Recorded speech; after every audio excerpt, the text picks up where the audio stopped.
वो लड़ियां लगाई हैं उस आयत में।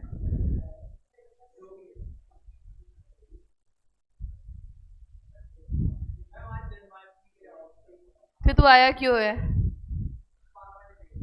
बस फिर पापा ने पढ़ने भेजा है ना। मतलब पापा भी दुखी है तेरे से, है ना? हम निकाल नहीं सकते, लेकिन तूने फीस दी है, बट हम भी निकाल देते हैं।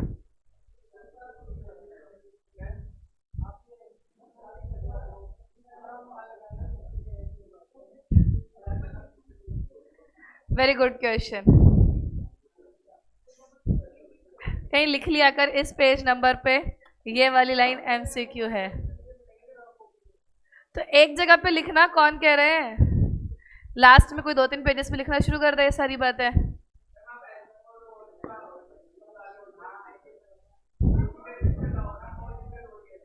24। नया बैच चालू। मेरा सब्जेक्ट में स्टार्ट हुआ ना। फिर ऑल्टरनेट कर देंगे चीज़ों को। ऑल्टरनेट मतलब एसएम की क्लास तुम्हारे पास, फिर उनके पास, फिर तुम्हारे पास, फिर उनके पास। 1-1 घंटे का गैप मिल जाएगा। 1-1 घंटे का गैप मिल जाएगा तुम्हें। पहले मैं आ गई, फिर कोई और आ गया, फिर मैं आ गई, फिर कोई और आ गया। हाँ, बीच में प्रैक्टिकल सब्जेक्ट रखवा देंगे।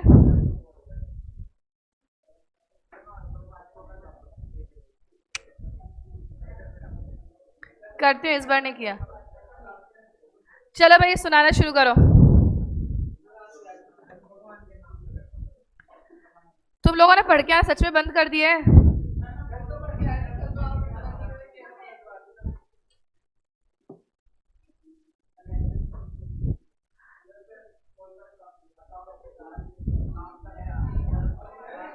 यश गुप्ता एक व्हाट्सएप मैसेज ड्रॉप करो।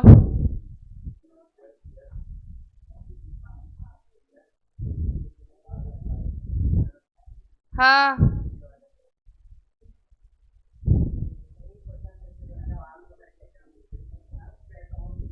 चैट ऑन है, मैसेज का रिप्लाई कर रही हूँ।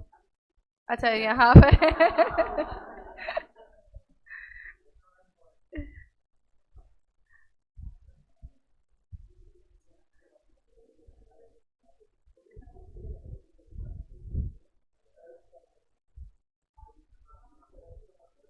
आज तो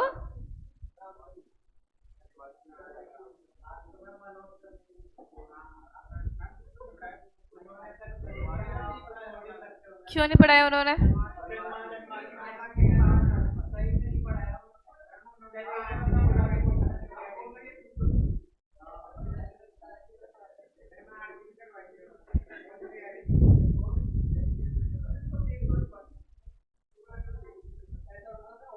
ये ग्रुप में डाल दे, पीडीएफ भेजा है। नहीं है, मर्जी। ये अब अपलोड कर दिया उन्होंने? भेजे नहीं है मैंने अभी तक, अपलोड कर दिया उन्होंने ऐप पे? भेज दिए थे लास्ट क्लास में ये।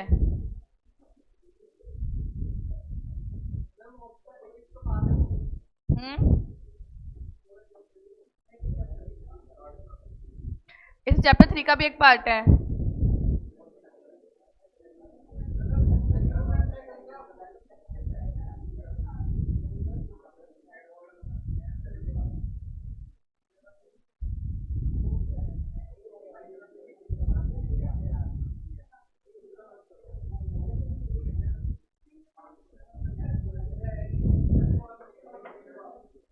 बच्चे कह रहे हैं भेजे में नोट्स अपना।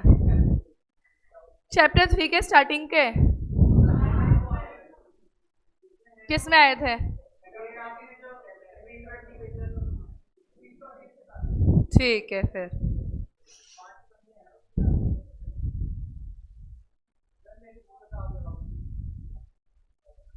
क्यों? स्कूल है ये तुम्हारा कि मैम मेरी बुक ले लो, ठीक लेकर आओ? ऐसा कुछ नहीं है। मनोज सर से बात करना है इस बारे में फिर तो। हम लोग नया चैप्टर शुरू करने जा रहे हैं। चैप्टर 1 हो चुका है और चैप्टर 2 हो चुका है। थोड़ा सा सिलेबस कवर हुआ है, 13 में से सिर्फ 2 ही चैप्टर हुए हैं अभी तक। We still have 11 chapters pending. वो तो मुझे ही पता है, पर कब?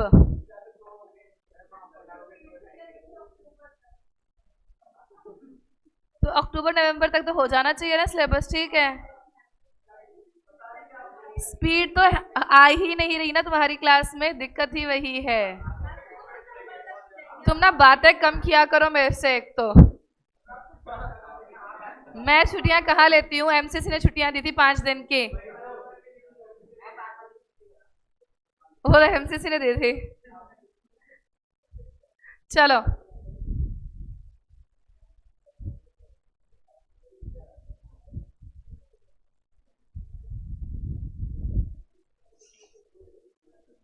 चैप्टर नंबर 3 और चैप्टर का नाम है, सॉरी चैप्टर नंबर 3, चैप्टर का नाम है audit documentation and audit evidences. Chapter number 1 में हमने बेसिक पढ़ा था, चैप्टर नंबर 2 में हमने प्लानिंग करी थी, चैप्टर नंबर 3 में हम लोग स्टैंडर्ड्स पढ़ेंगे। इस चैप्टर में हमारे पास सिर्फ और सिर्फ स्टैंडर्ड्स हैं, स्टैंडर्ड्स के अलावा हमारे पास कुछ और नहीं है। मतलब ऐसा कुछ नहीं है, मतलब हर टॉपिक अपने आप में इंडिविजुअल टॉपिक है। ऐसे 230, ऐसे 400, ऐसे 500, इस तरीके से है, ठीक है। अलवर में नींद पूरी नहीं हुई तुम्हारी, तो यहाँ क्यों सो रहे हो? ओके, हम लोग जो आज की क्लास में ऐसे शुरू करने जा रहे हैं वो है ऐसे 230। ऐसे का नाम है ऑडिट डॉक्यूमेंटेशन। क्या है ऐसे का नाम? ऑडिट डॉक्यूमेंटेशन, ऐसे 230। अब फटाफट से अच्छे बच्चों की तरह मुझे ये बताओ, ऐसे 210 का नाम क्या था?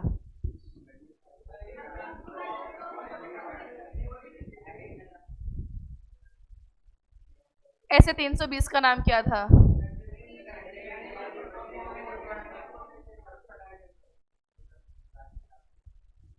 ऐसे लिखोगे पेपर में?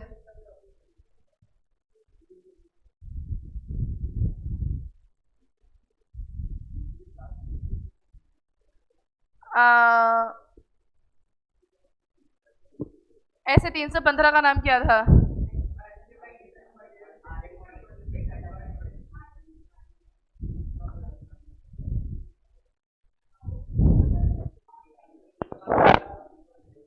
ओके, वेरी गुड निश्चय। अब देखो, हमारे पास लिस्ट में एक नया ऐसे ऐड हो रहा है, ऐसे का नाम है ऑडिट डॉक्यूमेंटेशन। हमने ऐसे 210 पढ़ लिया है हम लोगों ने, अब ऐसे 230 पढ़ने जा रहे हैं। फिर हमने ऐसे 300 देख लिया था, ऐसे 315 और ऐसे 330 का सिर्फ रेफरेंस के तौर पे नाम आया था, और ऐसे 320 और ऐसे 200, ठीक है। आज की क्लास में कौन सा ऐसे पढ़ने जा रहे हैं? 200।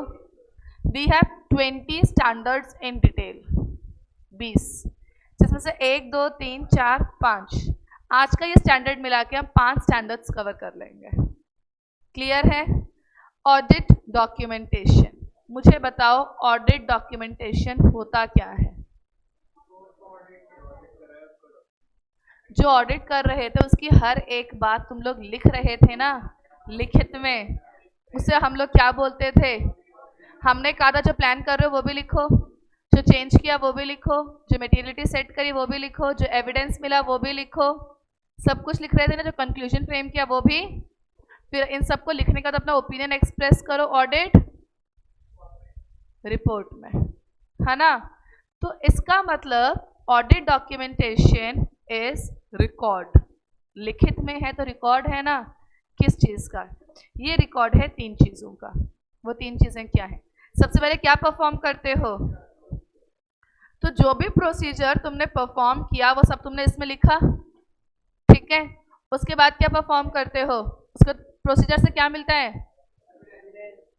जो भी एविडेंस तुमने क्या करे, ऑब्टेन करे, ठीक है। और इसके बेसिस पर क्या बनाते हो? जो भी कंक्लूजन तुमने क्या किया, रीच किया।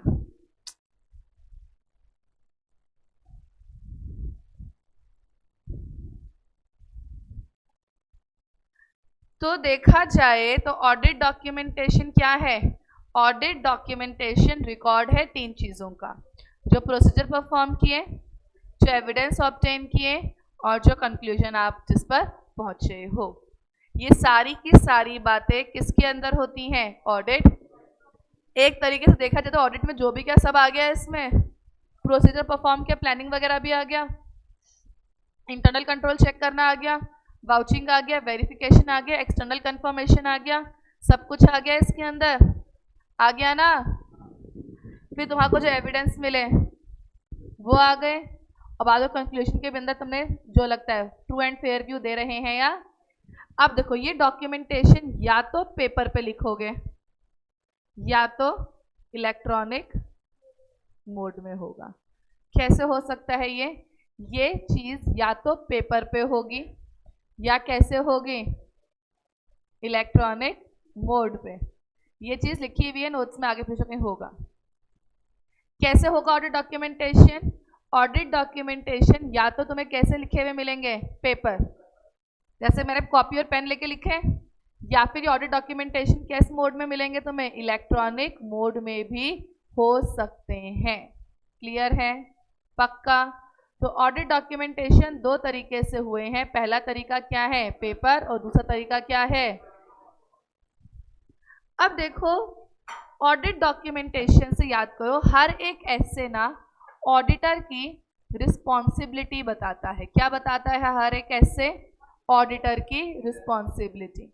उसी तरीके से ऑडिट डॉक्यूमेंटेशन बोलता है कि ऑडिटर की रिस्पॉन्सिबिलिटी है कि उसको अपने ऑडिट रिकॉर्ड्स को मेंटेन करके रखना ज़रूरी है।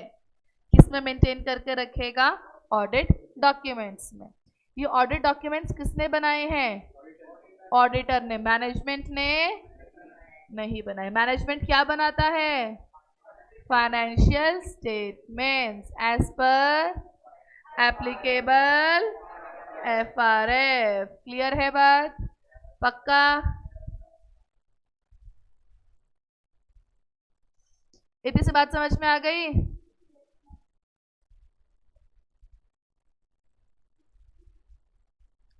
ऑडिट रिपोर्ट में डॉक्यूमेंट्स नहीं बनते बच्चों। ऑडिट रिपोर्ट अपने आप में अलग चीज है। हम लोग अभी तक में चैप्टर 2 पढ़ा, चैप्टर 2 में हर जगह लिखा था डॉक्यूमेंटेशन। मैं क्या बोलती थी? मैं ये कह रही थी कि हमें अपने पास में एविडेंस रखने पड़ते हैं कि मैंने मेरा काम ठीक से किया है या नहीं किया है। कहा था ना मैंने? ये वही एविडेंस है, उसको हम ऑडिट डॉक्यूमेंटेशन बोलते हैं।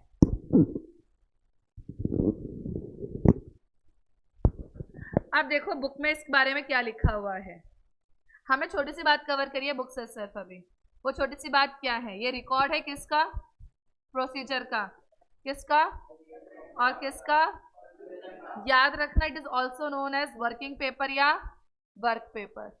Also known as working paper या वर्क पेपर। MCQ में पूछ सकते हैं वर्किंग पेपर क्यों? तुमने जो काम किया है वो लिखा, तो इसको हम क्या बोलते हैं? वर्किंग पेपर, या क्या बोलते हैं? वर्क पेपर बोलते हैं। ऑब्जेक्टिव क्या है ऑडिटर का? ऑडिटर का ऑब्जेक्टिव है सब कुछ लिखित में लिख के रखना। जो ऑडिटर का काम किया है, the objective of auditor is to prepare audit documentation, जो क्या प्रोवाइड करेंगे? Sufficient records. रिकॉर्ड है ना इसमें, ये अपने आप में क्या है? एविडेंस कि सारा काम अच्छे से परफॉर्म। और नेचर में भी सेम बात लिखी हुई है, objective and nature is same. अब आ गया अपने पास क्वेश्चन, तुमसे पूछ सकते हैं पर्पस बताओ ऑडिट डॉक्यूमेंटेशन का। पर्पस मतलब क्यों बन रहा है। तो तुम इसमें यह भी बोल सकते हो यूजेस क्या है ऑडिट डॉक्यूमेंटेशन के। यूजेस के लिए एक वर्ड और होता है, वो होता है यूटिलिटी। क्या होता है? यूटिलिटी। तो तुमसे कुछ भी पूछ सकते हैं कि ऑडिट डॉक्यूमेंटेशन क्यों बनाए जाते हैं, उसके यूजेस बताओ, या फिर क्या बताओ? उसकी यूटिलिटी बताओ। अब तुम मुझे ज़रा बताओ कि ऑडिट डॉक्यूमेंटेशन क्यों बनाए जाते हैं।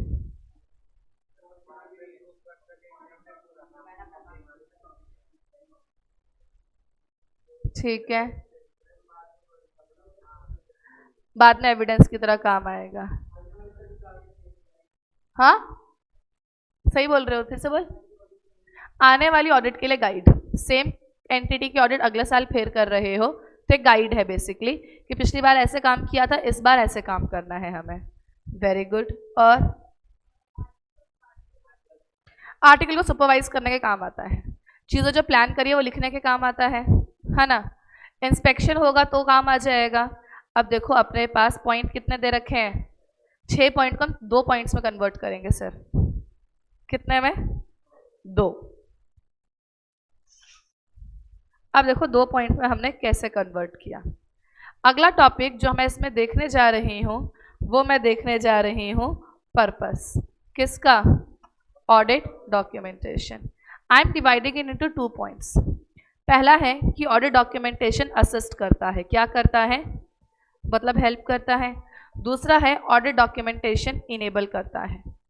ये 2 वर्ड्स मैंने क्यों बोले? ये 2 वर्ड्स इसलिए बोले क्योंकि जो आपके पॉइंट्स है वो इन 2 ही हेडिंग्स के अंदर टूटे हुए हैं। अगर तुम ढंग से देखते हो तो देखने पे तुम्हें पता चलेगा सारी की सारे पॉइंट्स या तो असिस्ट से शुरू होते हैं या फिर इनेबल से शुरू हो रहे हैं। कैसे शुरू हो रहे हैं? या तो असिस्ट से या कैसे शुरू हो रहे हैं? इनेबल से। अब देखो यहाँ पे पॉइंट क्या है, ये असिस्ट कर रहा है क्या करने में?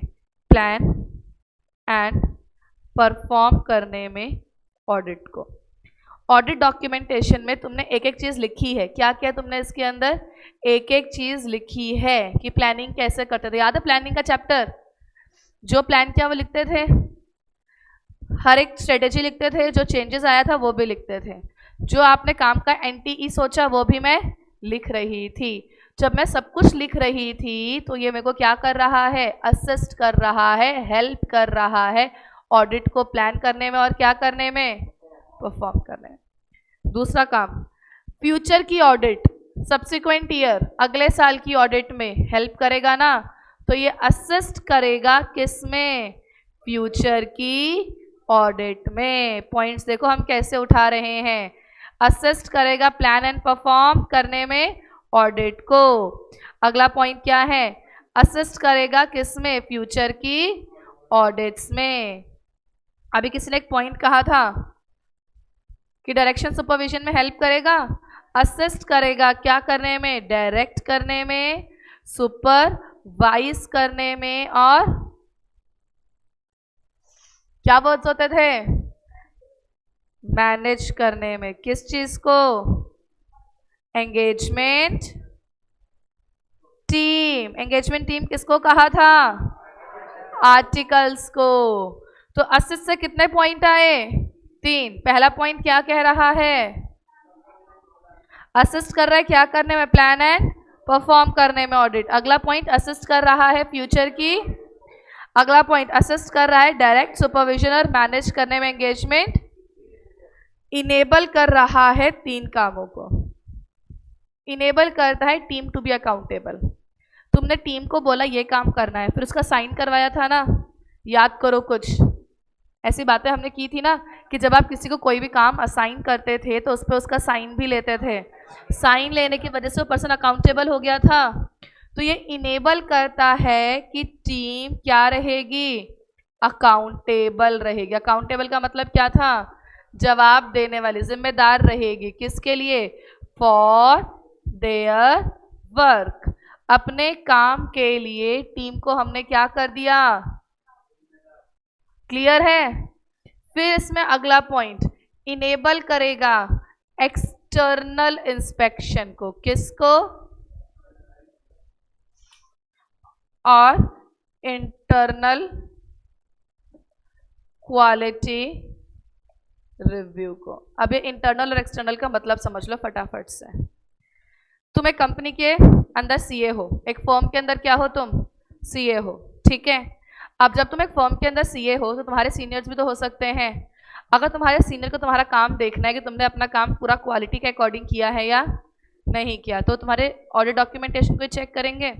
क्योंकि ऑडिट करना एक सर्विस है जो कि हो चुका है, इंटेंजिबल नेचर का है, उसका क्वालिटी टेस्ट किया, तो कैसे पता चलेगा काम तुम ढंग से कर रहे हो, क्योंकि तुमने जो जो किया है वो तुमने लिखा है, तो वो पढ़कर वो समझ जाएगा कि तुमने सारा काम परफॉर्म किया है या नहीं किया। तो ये होता है इंटरनल क्वालिटी रिव्यू। क्या होता है? फिर इसी तरीके से हमारे पास एक पॉइंट आता है, वो आता है एक्सटर्नल इंस्पेक्शन। एक्सटर्नल इंस्पेक्शन मतलब तुम्हारे ऊपर कोई केस लग गया, एज एविडेंस शो करोगे, बाहर का बंदा जब आके तुम्हारे काम को देख रहा है उसे बोलते हैं एक्सटर्नल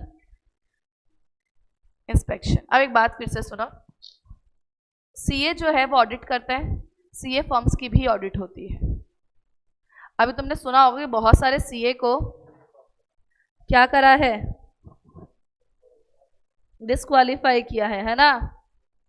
क्यों किया है? किसी न किसी के ऊपर कोई ना कोई प्रोफेशनल मिसकंडक्ट का केस लगा है। कहाँ गिर गया? अरे मेरे हाथ से वो एपिक पेन गिर गया। इतनी जल्दी थोड़ी ले जाएगी चुईया अभी। किधर गया? ये मिल गया, छोड़। मेरे हाथ में चीजें टूटती बहुत है, यही तो दिक्कत है सारी। हाँ, बहुत बैठे बिठाए नुकसान हो जाता है, और सबसे ज्यादा नुकसान होता है मेरे फोन के साथ। मतलब मैं ऐसे टाइप करूँ करते तो मेरे हाथ से फिसल जाता है, पता नहीं। अगर समय मैं फोन उठा भी कर भी तो ऐसे उठाते उठाते हाथ से फिसल के नीचे गिर जाएगा। हाँ हाँ, फोन तो ऐसे कुछ करी तो ऐसे ऐसे अचानक से कोई कहा जा रहा है वापस आ जा।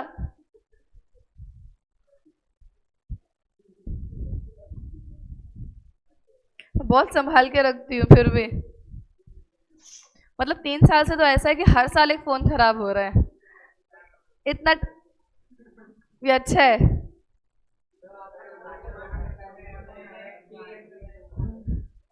फालतू खर्चा भी तो नहीं होना चाहिए ना।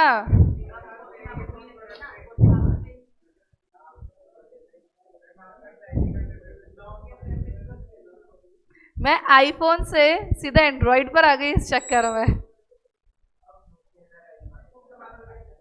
है। चलो एक्सटर्नल इंस्पेक्शन सुनो, हमने देखा था सीए फर्म ऑडिट करते हैं, सीए फर्म्स की भी ऑडिट होती है, वो भी सीए करते हैं, इसलिए इसे बोलते हैं पीयर रिव्यू। क्या बोलते हैं? ये टॉपिक तुम लोग ना सीए फाइनल में पढ़ोगे। वैसे तो बात को समझो, पीयर का मतलब होता है साथ वाला इंसान, सेम लेवल पे। रिव्यू का मतलब किसी काम को फिर से चेक करना।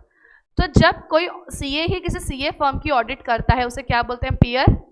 तो बाहर का बंदा आके तुम्हारे काम को देख रहा है तो उसे हम कौन सा इंस्पेक्शन बोलते हैं? External.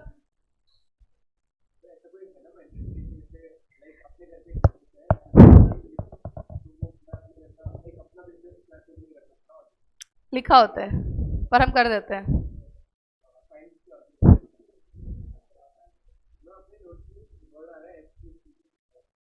Standard of quality control. अब सुनो, हाँ, ऑडिट डॉक्यूमेंटेशन क्या मदद करता है? वो क्या चेक करेंगे? Audit documentation. एक बात बताओ, अगर सीए फर्म की आके तुम ऑडिट कर रहे हो तो सीए फर्म के अकाउंट्स थोड़ी चेक करेंगे। सीए फर्म काम क्या करता है? ऑडिट करता है।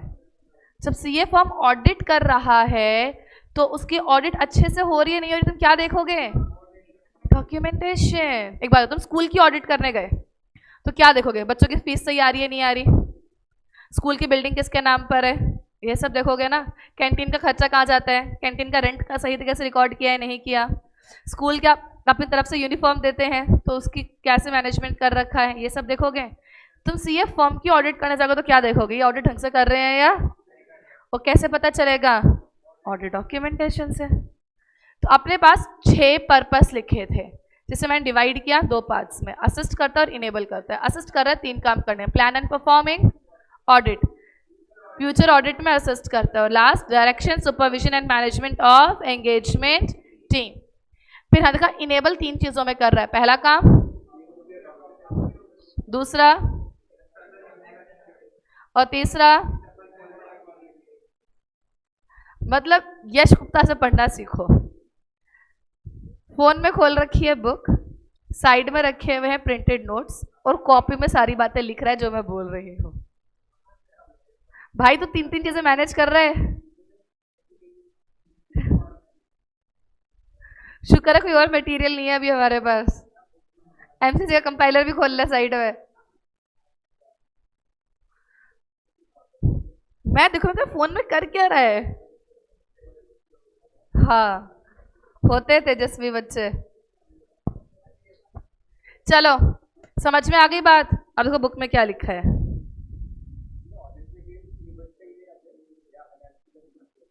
बोथ एनालिटिकल स्किल्स में आंसर तो यहीं से निकलेंगे, जिसमें कीवर्ड्स ही लिखने पड़ेंगे लॉ की तरह।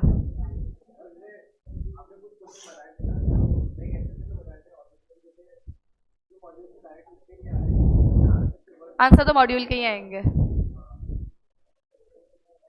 ये फटाफट से पर्पस रीड करो, क्या लिखा हुआ है क्लास, पर्पस रीड करो।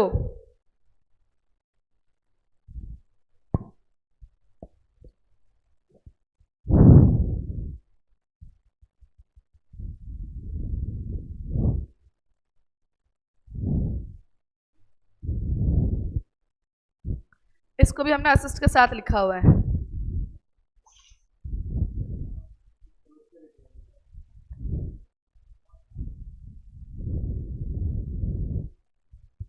क्लियर है बात?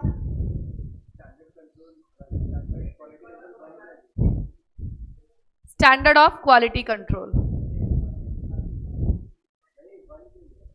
उसका नंबर है, जैसे ऐसे 230, 240, 250, वैसे SQC 1। क्या बताया?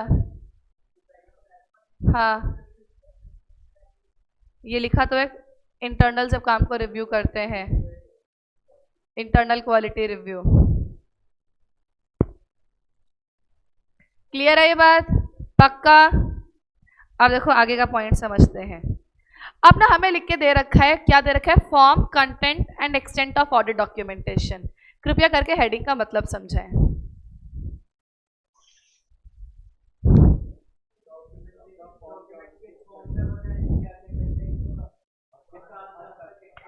इन शॉर्ट ये हमें यहाँ पे ये सिखा रहे हैं कि ऑडिट डॉक्यूमेंटेशन में क्या क्या लिखना है और क्या क्या लिखना है, कितना डिटेल में लिखना है, किस हद तक। अब तुम पढ़ोगे तुम खुद सोचोगे इस हद तक बातें लिखनी पड़ेगी क्या। तुम्हें डेट तक मेंशन करनी है कि किस डेट पर क्या काम हुआ था, ताकि अगर क्रॉस रेफरेंस लिया जाए तो हमें पता चल जाए। अभी थोड़ा एग्जाम्पल के साथ बातों को समझेंगे।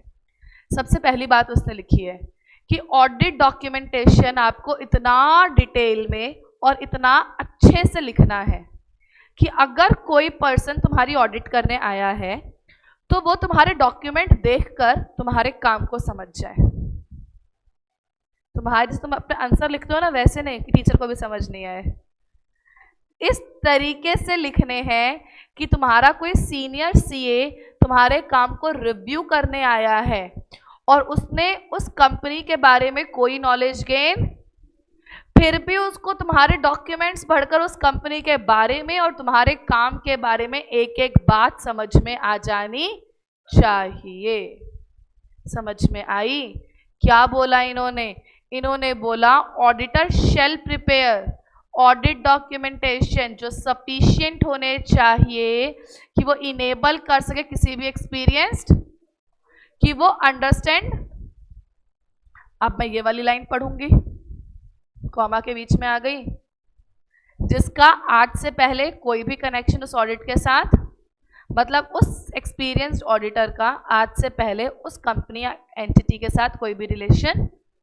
तुम्हें लिखना क्या है? वही तीन बातें, procedure performed, evidences obtained, conclusion. लिखनी तो यही तीन बातें हैं, पर ये बातें लिखनी किस तरीके से है? जब तुम ये बता रहे हो कि एनटीई ऑफ प्रोसीजर परफॉर्म्ड, तो तुम्हें तीन बातें लिखनी है। वो तीन बातें कौन सी? पहली बात, कौन कौन से मैटर तुमने टेस्ट किए थे। मैं कह रही हूँ मैंने बैंक से इंफॉर्मेशन ली थी, तो मैं लिखूंगी फर्स्ट पॉइंट, बैंक से एक्सटर्नल कंफर्मेशन ली है। मैंने एंटिटी के लीगल लॉयर से बात करी थी, तो मैं लिखूंगी एंटिटी के लीगल काउंसिल से बात करी है। तुम्हें बताना है कि कौन कौन से स्पेसिफिक आइटम्स और मैटर तुमने टेस्ट, सिर्फ इतना से काम नहीं चलेगा, तुम्हारे कौन से आर्टिकल ने ये काम किया था और किस डेट पर किया था। आशुतोष नहीं आया आज?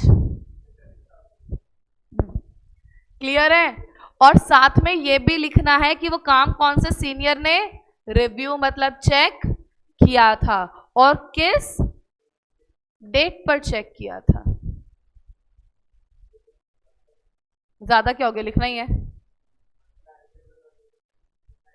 इतना स्पेसिफिक नहीं किया। समझ में आई बात? तो सबसे पहली बात, तुम्हारे ऑडिट डॉक्यूमेंट इस तरीके से प्रिपेयर होना चाहिए कि इजीली अंडरस्टैंड हो जाए। तीन बात, ये तीन बातें वही है जो कहाँ पे लिख के आए थे, डेफिनेशन। तो डेफिनेशन उठा के चिपका दी।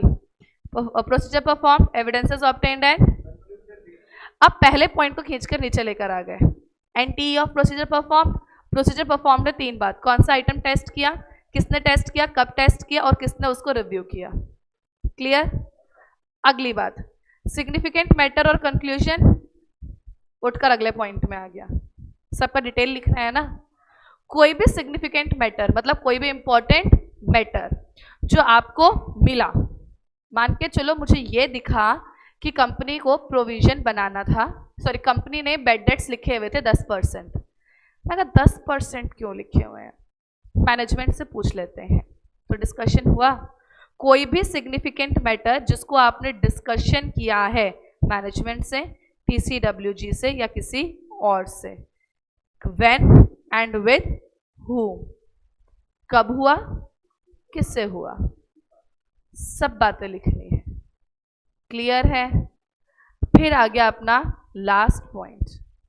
लास्ट पॉइंट वही वाला, कितनी सारी बातें हुई, तुमने डेटर से पूछा भैया बैलेंस कितना था, उसने बोला 5000, बुक्स ऑफ अकाउंट्स में लिखा है, क्या मिल गई, इनकंसिस्टेंसी मिल गई। अगर कोई भी तुम्हें इनकंसिस्टेंसी आइडेंटिफाई होगी तो वो लिखोगे, प्लस किस तरीके से उस इनकंसिस्टेंसी को एड्रेस मतलब सॉल्व किया गया था। तुमने बोला डेटर्स का बैलेंस गलत लिखा हुआ था, तो हमने किस तरीके से सॉल्व किया, मैंने मैनेजमेंट से बात की कि मैनेजमेंट भाई डेटर का बैलेंस गलत था, तो उसने बोला अभी ठीक कर देते हैं, टेंशन क्यों ले रहे हो, अभी ठीक करके दे रहे हो, रुक जाओ, 10,000 डिलीट करो, 5,000 करो। तो एड्रेस कैसे हुआ problem, we discussed with management, management ने प्रॉब्लम को, मैनेजमेंट ने अपने मिस्टेक को क्या कर दिया, रेक्टिफाई कर दिया। समझ में आई बात? तो हमने क्या क्या लिखा है इसके अंदर। पहली बात मैंने लिखा, it should be prepared in such a way कि इजीली अंडरस्टैंड करा दे कितनी बातों को, तीन बातों को।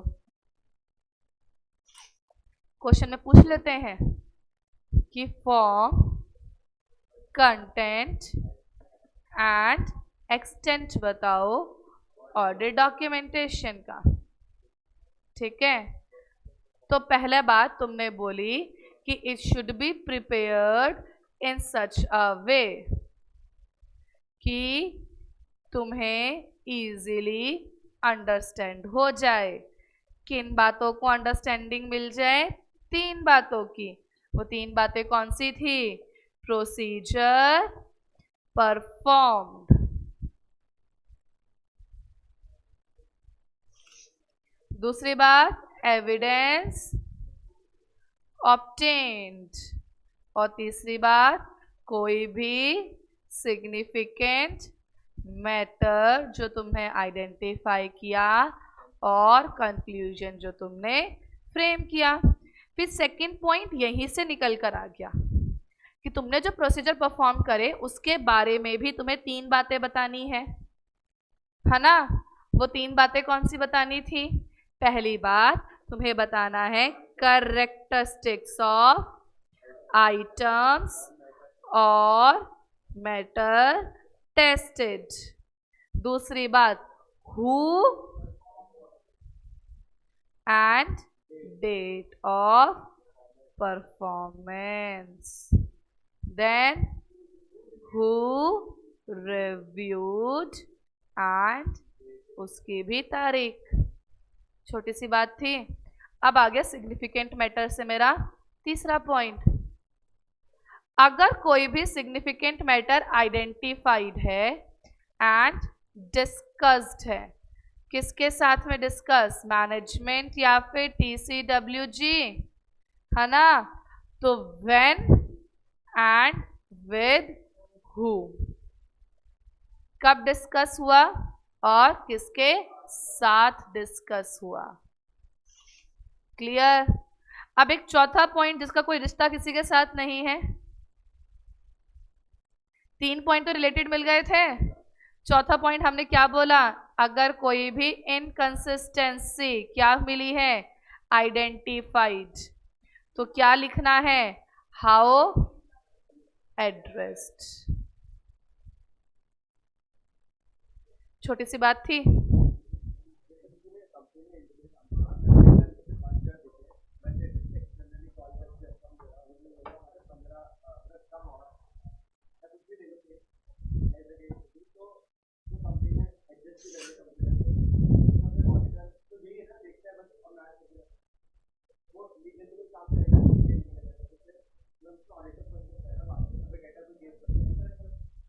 हम लिखेंगे एज, हमारे पास रिटर्न में होगा डेटर ने क्या बोला है।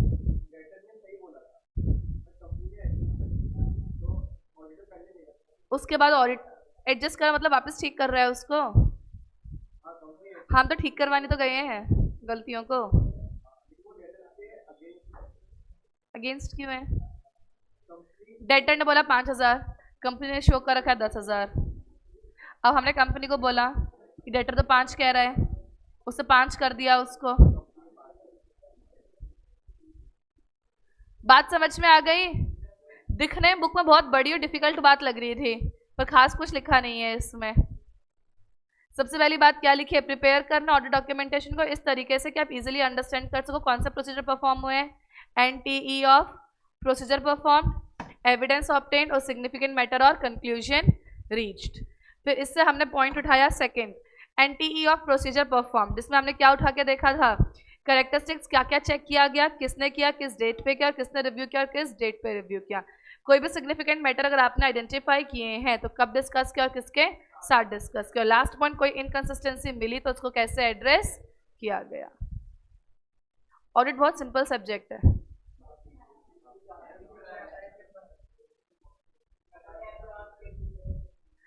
तो बाकी थ्योरी सब्जेक्ट में लर्न नहीं करना पड़ता। हाँ,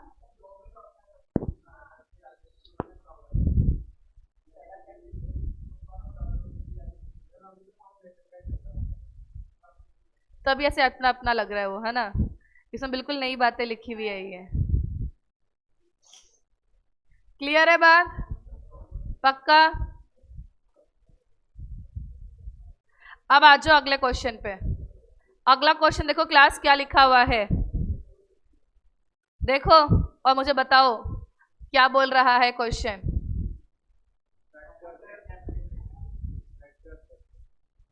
form, content and extent of audit documentation depend upon, मतलब ऊपर जो इतनी बड़ी बड़ी बातें करी है ये कितनी लिखनी है, ये कुछ बातों पे डिपेंड करती है, कुछ फैक्टर्स पे। जिस एंटिटी की ऑडिट करने गए, ठीक है, अगर उस एंटिटी का साइज बड़ा तो ऑडिट डॉक्यूमेंटेशन भी ज्यादा। अगर तुम्हारे ऑडिट प्रोसीजर जो तुमने परफॉर्म किए वो ज्यादा परफॉर्म किए तो डॉक्यूमेंटेशन भी ज्यादा। ज्यादा एविडेंस मिल गए तो ऑडिट डॉक्यूमेंटेशन भी ज्यादा। एक्सेप्शन का मतलब होता है इनकंसिस्टेंसी। क्या होता है एक्सेप्शन का मतलब, अगर इनकंसिस्टेंसी मिल रही है ज्यादा तो डॉक्यूमेंटेशन भी, कंक्लूजन जो बनाया है वो और मेथड्स जो यूज करे हैं वो। आपको पॉइंट्स तुम्हें लग रहा है कैसे याद होंगे, सिंपल सी बातें लिखी है। देखो एंटिटी का साइज देखते हो, साइज के बेसिस पे क्या डिसाइड करते हो, प्रोसीजर्स और मेथड्स, है ना। प्रोसीजर लगाने से क्या मिलते हैं, एक तो तुम्हें मिलेगा एविडेंस और एक तुम्हें मिलेगी इनकंसिस्टेंसी। क्या मिलेगा, एविडेंस और इनकंसिस्टेंसी। क्लियर है। जिसके बेसिस पे तुमने क्या आइडेंटिफाई किया? रिस्क ऑफ मटेरियल, सॉरी एक चीज रुको, अभी लिखा तो नहीं ना। सबसे पहले तुमने कंपनी की क्या देखी? साइज। साइज के बेसिस सबसे पहले हम क्या पता लगाते हैं? रिस्क कितना है। रिस्क ज्यादा या कम के बेसिस पे क्या लगाते हैं? प्रोसीजर्स। प्रोसीजर से क्या मिलेगा? या तो एविडेंस मिलेगा या फिर इनकंसिस्टेंसी, और इनके बेसिस पर हम क्या फ्रेम करते हैं? पॉइंट 1 2 3 4 5 6 7। क्या समझ में आया?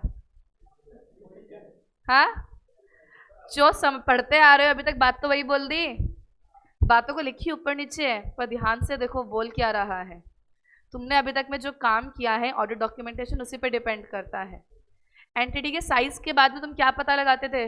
रिस्क कितना है। रिस्क ज्यादा तो काम ज्यादा, रिस्क कम तो काम भी। प्रोसीजर लगा के क्या मिलते थे? एविडेंस। एविडेंस से इनकंसिस्टेंसी मिलती थी ना।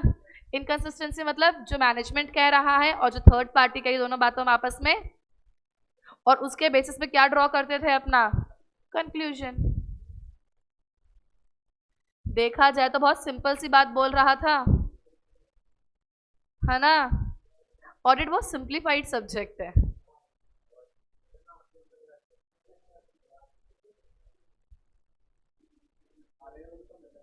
हाँ, रिस्क ऑफ मटेरियल मिसस्टेटमेंट आपने रैप लगाया था। रिस्क असेसमेंट प्रोसीजर ऐसे 315 चैप्टर 2 याद करो। हम लोग क्या करते थे? हम लोग ना रिस्क को आइडेंटिफाई, मिस स्टेटमेंट का मतलब क्या था हमने इनिशियल क्लासेस में पढ़ा था। वहाँ हमने देखा था अगर FRF में कोई बात लिखी हुई है और मैनेजमेंट ने कोई बात लिखी है, वो दोनों आपस में मैच नहीं कर रहे, ठीक है। मटेरियल का मतलब ये बात क्या है? इंपॉर्टेंट है, तो इस बात का रिस्क है। अगर ये बात सेम नहीं है तो खतरा आ गया कंपनी में, इसे बोलते हैं रिस्क ऑफ मटेरियल। ये मटेरियल मिसस्टेटमेंट या तो फ्रॉड की वजह से होता था या तो एरर्स की वजह से होता था।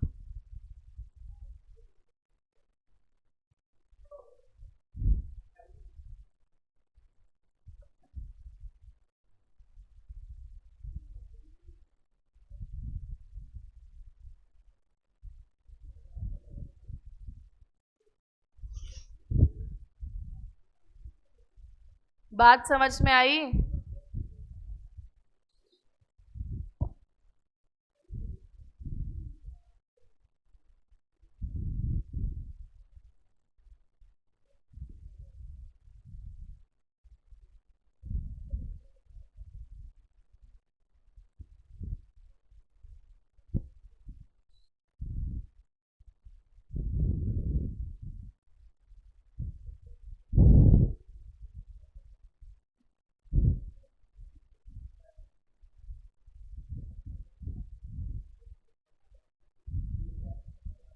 अब देखो अगला पॉइंट, ये बात लिखी थी यहाँ पे, ऑर्डर डॉक्यूमेंटेशन पेपर या इलेक्ट्रॉनिक फॉर्म या किसी भी मीडिया में हो सकता है। कौन से 2 पॉइंट रह गए? क्यों रह गए? लिखे थे प्रोसीजर एंड मेथड्स लिखा था, और लास्ट में कंक्लूजन भी लिखा था, है ना। नहीं रहा ऐसा, हर क्लास में मैं यही पढ़ा रही हूँ, और तो नींद के झोंके भी ले रही होंगी ना, तो ये मुझसे सही बात निकलेगी मेरे एक्सपीरियंस। एक कल परसों मीडियन में भी यही पढ़ा है, ऐसा रट्टा लग गया है बुक का। तो सिंप्लीफाइड है। तुम्हें क्या लग रहा है ये रिलेशन जो मैंने तुम्हें अभी भी समझाया यार, लिखा तो यही है इसके अंदर, ये ऐसे एक बारी पढ़ती पता चल गया था क्या मेरे को? जब किसी चीज को पहली बार पढ़ते हैं ना कुछ समझ नहीं आता, दूसरी बार थोड़ा होता है, तीसरी बार और, जब तुम एक चीज को 10 बार पढ़ते हो तो तुम्हें सारे लिंक याद आ जाते हैं। अरे ये तो ये वाली बात, ये वाली बात, ये वाली वाली है। तो कभी कभी जिन बच्चों के अटेम्प्ट लगते हैं ना उनके लॉजिक सारे क्लियर होते हैं। अटेम्प्ट लगवाना नहीं है। मेरे साथ पता CA फाइनल में ना पहली बार मेरा ग्रुप 1 निकला था, ग्रुप 2 नहीं निकला था।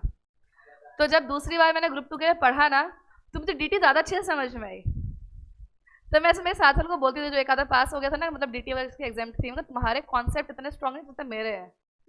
और मुझे पता है कि ये वाला चैप्टर का ये वाला प्रोविजन उस वाले चैप्टर के वाला प्रोविजन आपस में रिलेटेड है, कि तुम्हें नहीं पता। मैं एक बार फेल हुई, फिर मैंने पेपर दिया, तब मुझे पता चला है।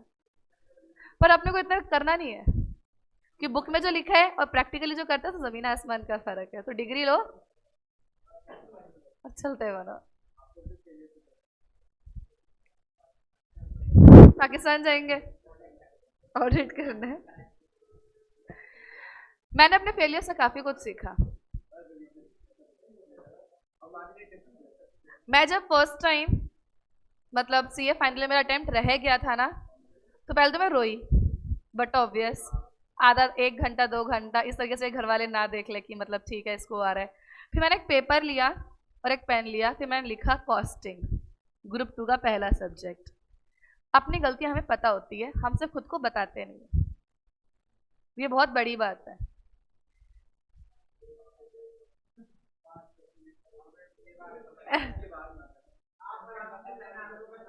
जा, ठीक है। फिर मैंने लिखा कि कॉस्टिंग में मैंने कहाँ कहाँ क्या क्या गलती करी। वो सुन रहे हैं मेरी बात? हाँ। उसके बाद मैंने सब्जेक्ट वाइज हर किसी में वो चीज लिखी। बेसिकली मुझे पता था, हम जब क्वेश्चन पेपर देखते हैं ना और हम जब घर से पढ़कर आते हैं, हम उस वक्त सच्चाई पता चल जाती है कि हमने किस तरीके से पढ़ा और पेपर किस तरीके से आए हैं। फिर उस चीज़ को मैंने लिखा कि मेरी कॉस्टिंग में ये गलतियां थी, मुझे पता है। फिर जब मैंने अगली बार पढ़ा ना, तो उस एक एक चीज़ को ध्यान में रखते हुए पढ़ा, और फिर मेरे कॉस्टिंग में 74 मार्क्स आए थे। हाँ, मैं ग्रुप 2 में कॉस्टिंग के कारण रही थी। मेरे कॉस्टिंग में शायद 26 या 24 नंबर आए थे। उस वक्त मैंने ना, हमारे प्रैक्टिस मैनुअल आती थी, मैंने प्रैक्टिस मैनुअल हो गया, कंपाइलर हो गया, मतलब कोई ऐसा मटेरियल नहीं था जो मैं नहीं पढ़ती थी। मैं डेली कॉस्टिंग पढ़ती थी। मैं कहा कुछ भी हो जाए इसमें फेल हो। जब मैं कॉस्टिंग का पेपर देके आई थी ना, मैंने पेपर देके आती ही अपने फ्रेंड्स को पिज्जा पार्टी दे दी थी। मैं कहा पास हूँ मैं उस बार, क्योंकि मेरे को कॉस्टिंग का पेपर आता था सारा। हालात तो ये थे कि आंसर निकलेगा कैसे ढंग से नहीं याद, पर आंसर क्या है वो याद है। क्वेश्चन किया इतनी बार था हाथ से। एक ना ईओक्यू का फॉर्मूले वाला क्वेश्चन आया था, कुछ ऐसा लगेगा, अब इंटर का था वो मैं भूल गई। 2 इंटू दिस दिस डिवाइड, कुछ पता था आंसर आएगा 30,000। आंसर लिख दिया, इतनी छोड़ दी, पेपर पूरा हो गया। अब बैठ के सारे पीएनसी लगा दिए, 2 को अगर इससे मल्टीप्लाई किया, इससे मल्टीप्लाई किया, इससे डिवाइड किया, आंसर 30,000 आया, नहीं आया। अब दूसरा कॉम्बिनेशन, अब तीसरा कॉम्बिनेशन, फिर मैंने फॉर्मूला और पूरा क्वेश्चन कर दिया था। अरे पेपर अच्छा हुआ था मेरा, तुमको टाइम मिल गया था। पेपर लेंदी है या नहीं है डिपेंड करता तुमने तैयारी कितनी करी है। कॉस्टिंग से तो मुझे एंजाइटी अटैक आ जाते हैं। मैं इंटर में कॉस्टिंग के पेपर में इतना घबराई हुई थी, बिना कैलकुलेटर के चली गई थी पेपर देने। ऐसे तो टेंशन हो रही थी मुझे बहुत ज़्यादा। फिर किसी बच्चे ने छोटे वाला कैलकुलेटर दिया था, मैं कैसे वैसी उंगलियां नहीं चल रही थी, ऐसे ऐसे ऐसे। हाँ, और सीए फाइनल के अंदर ही मेरे कॉस्टिंग में 45 मार्क्स आए थे तब। सीए फाइनल में मैं कॉस्टिंग के पेपर में कैलकुलेटर लेकर जाना भूल गई थी। इंटर में ही भूल गई थी, फाइनल में ही भूल गई थी। 45 इंटर में आए थे कॉस्टिंग के अंदर, फाइनल में भी कॉस्टिंग होती है। कॉस्टिंग यहाँ पीछा नहीं छोड़ेगी। ऐसे इंटर फर्स्ट ग्रुप 206 या 207 आए थे, 6 नंबर ज्यादा थे। बहुत ज्यादा थे। ग्रुप 2 में ठीक आ गए थे।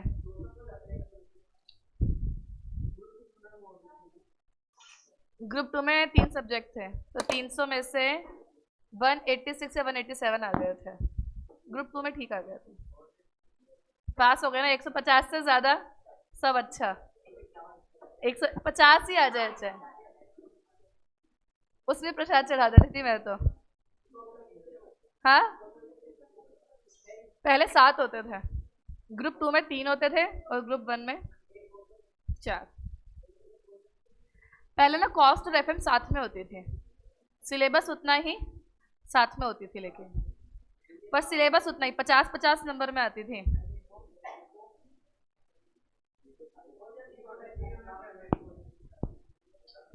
फिर एफएम को अलग किया ना, तो इको लेकर आ गया था।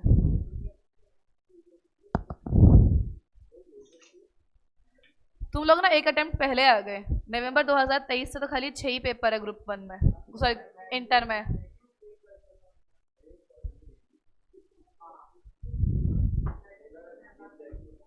पहले 7 होते थे। पापा सी हैं तुम्हारे?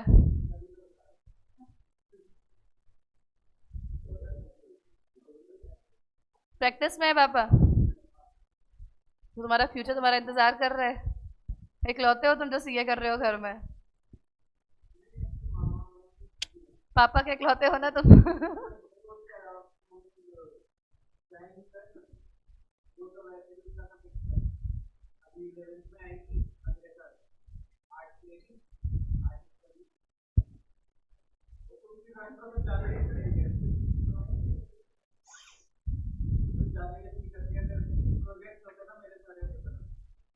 नहीं मतलब मैंने देखा एक लड़की थी, मतलब मेरे नॉन में जयपुर में थे, वही बहुत अच्छा ड्राइंग करते थे। उसको ना बीडी कल्ला के थ्रू अवार्ड भी मिला था। ऐसा ज़रूरी नहीं है, लड़कों की भी अच्छी होती है।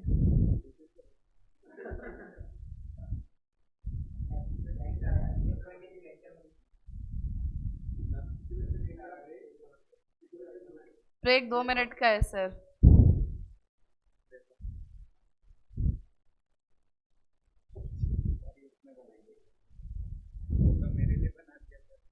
तेरे लिए क्यों बनाए?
सेकंड आएगा आंसर। इसमें all of the above option ही नहीं है। अच्छा अच्छा सॉरी, मैं थर्ड पढ़ रही थी।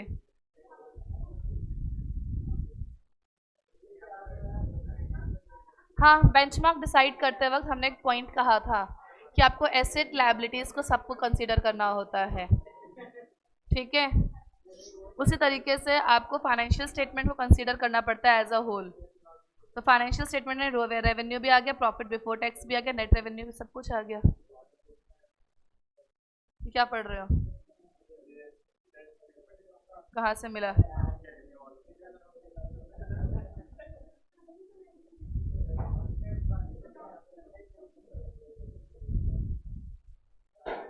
ये लो, हो गया ब्रेक ओवर, चलो।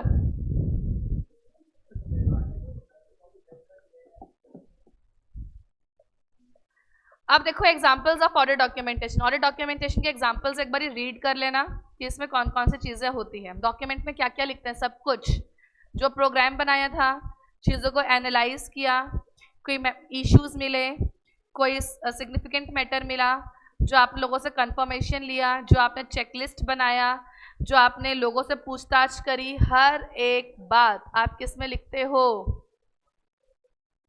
अब देखो ये बात सुनो और यहां से करेक्ट इनकरेक्ट आने का चांस है। ऑडिट डॉक्यूमेंटेशन में एंटिटी का रिकॉर्ड हो सकता है, पर ऑडिट डॉक्यूमेंटेशन एंटिटी के रिकॉर्ड का सब्स्टिट्यूट नहीं है। मतलब बताओ, ऑडिट डॉक्यूमेंटेशन के अंदर फाइनेंशियल स्टेटमेंट की आप कॉपीज लिख सकते हो as a example, but audit documentation financial statement का सब्स्टिट्यूट नहीं है। सब्स्टिट्यूट मतलब उसकी जगह पर आप वो चीज़ यूज नहीं कर सकते। क्यों? ऑडिट डॉक्यूमेंटेशन कौन बनाता है? फाइनेंशियल स्टेटमेंट कौन बनाता है? क्या दोनों एक दूसरे का सब्स्टिट्यूट हो सकता है? समझ गए बात? Audit documentation is not substitute for entities accounting records. अगर ऑडिटर ने डॉक्यूमेंट्स बनाए हैं, इसका ये मतलब नहीं है कि एंटिटी को अपने रिकॉर्ड्स मेंटेन करने की जरूरत। एंटिटी अपनी रिस्पॉन्सिबिलिटी पूरी करे और ऑडिटर अपनी। Clear? Timely preparation of audit documentation, कोई टाइम नहीं दे रखा, नॉट अ सब्स्टिट्यूट। अब देखो timely preparation of audit documentation में कोई टाइम नहीं लिखा हुआ। इससे सिर्फ इतना बात बोली है कि it should be prepared on timely basis. सिर्फ इतना ध्यान रखना। एक बात बताओ, ऑडिट डॉक्यूमेंटेशन टाइमली बेसिस पर प्रिपेयर हो जानी चाहिए। क्लियर? अब यहां की लाइन को पढ़ो और समझो। एक बात बताओ, ऑडिट रिपोर्ट तुमने साइन करी, ठीक है? डॉक्यूमेंट के अंदर ऑडिट रिपोर्ट साइन करने से पहले की बातें लिखोगे या कोई बाद की बात पता चली वो लिखोगे? पहले की, क्योंकि ऑडिट रिपोर्ट साइन करने से पहले तुमने काम किया तो पहले की बातें लिखोगे। अब एक बात बताओ दूसरी मुझे, तुम लोगों ने ना 12th क्लास में नोट्स बनाना सीखे थे इंग्लिश में, नोट मेकिंग, है ना? उसमें टीचर बोलती थी एब्रीविएशन साथ साथ लिखते हुए जाना ऊपर, वरना कोई ना कोई एब्रीविएशन छूट जाएगा और नंबर कट जाएंगे। अब बताओ, तुम ना डॉक्यूमेंटेशन बना रहे हो, डॉक्यूमेंटेशन क्या तुम्हें काम करने के साथ साथ बनाने चाहिए या ऑडिट रिपोर्ट साइन करने के बाद बनाने चाहिए? वरना तुम ऑडिट रिपोर्ट साइन करने के बाद तो भूल जाओगे ना क्या क्या काम किया था। क्या प्रॉपर डिटेल लिख पाओगे? Documentation prepared after the date of audit work has been performed is likely to be less than documentation prepared at the time such work is। कोई तुमसे पूछ ले कि डॉक्यूमेंट जो आपने ऑडिट रिपोर्ट बनाने के साइन करने के बाद बनाए हैं दे आर मोर एक्यूरेट। क्यों? क्योंकि एसए 230 क्या बोलता है कि साथ साथ बनाई हुई चीजें ज्यादा एक्यूरेट होती हैं। ये तो हमें भी पता है ना, 11th क्लास में इसीलिए बोला था ना कि जैसे जैसे जर्नल एंट्री लिखते जाओ वैसे वैसे लेजर में पोस्ट करते जाओ ताकि कोई एंट्री छूटे ना, वैसे ही कोई बात छूटे ना, इसलिए चीजों को साथ साथ लिखते हुए चलो। मुद्दा समझ में आ गया? तो टाइमली प्रिपरेशन होना चाहिए, कोई टाइम लिमिट अपने को, लेकिन बनाना उसको साथ साथ है।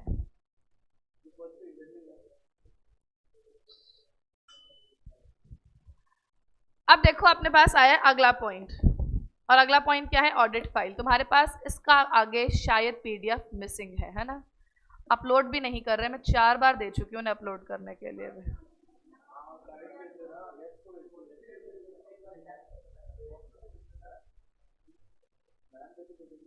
अरे वो मेरे पास भी नहीं है। नहीं, मैं तुम्हें बुक से पढ़ा रही हूँ, चुप रहे। अपलोड करवा दूंगी, आज टेंशन मत ले।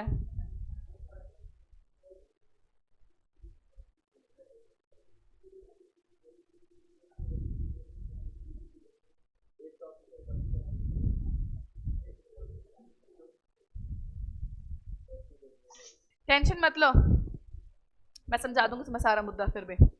अब देखो अगला पॉइंट क्या लिखा हुआ है, ऑडिट फाइल। नहीं नहीं, सीक्वेंस में चलो। ऑडिट फाइल क्या पढ़ रहे हैं हम लोग? अब देखो ऑडिट फाइल होती क्या है, एक बात बताओ, फाइल क्या होती है? जिसमें बहुत सारे डॉक्यूमेंट्स लगे हुए होते हैं, है ना? तो file is collection of document, simple सी बात है। अब सुनो, ऑडिट फाइल क्या होती है? ऑडिट फाइल वो चीज होती है जिसमें आप वन और मोर ऑडिट डॉक्यूमेंट को स्टोर करते हो, उसे हम क्या बोलते हैं? Audit file. एक या एक से ज्यादा ऑडिट डॉक्यूमेंटेशन जहां पे स्टोर किया जाता है उसे हम क्या बोलते हैं? ऑडिट। ये स्टोरेज फिजिकल तरीके से भी हो सकती है या फिर इलेक्ट्रॉनिक तरीके से भी हो सकती है। फिजिकल मतलब एक सच की फाइल खरीद के लेके आओ, सब पन्ने लगाते जाओ, और इलेक्ट्रॉनिक मतलब फोल्डर बनाओ और सारे पेजेस उसमें डालते जाओ। समझ में आया? ऑडिट फाइल क्या होता है? ऑडिट फाइल होता है जहां पर एक या एक से ज्यादा ऑडिट डॉक्यूमेंट को तुम एक साथ क्या करते हो? स्टोर करते हो। ये फिजिकल तरीके से भी हो सकता है और कैसे भी हो सकता है? इलेक्ट्रॉनिक तरीके से भी हो सकता है। क्लियर है बात? अगला पॉइंट देखो, इसके अंदर हमें क्या लिख के दे रखा है ऑडिट फाइल के अंदर। ऑडिट फाइल बनाएगा कौन? ऑडिटर। ये रिस्पॉन्सिबिलिटी किसकी है?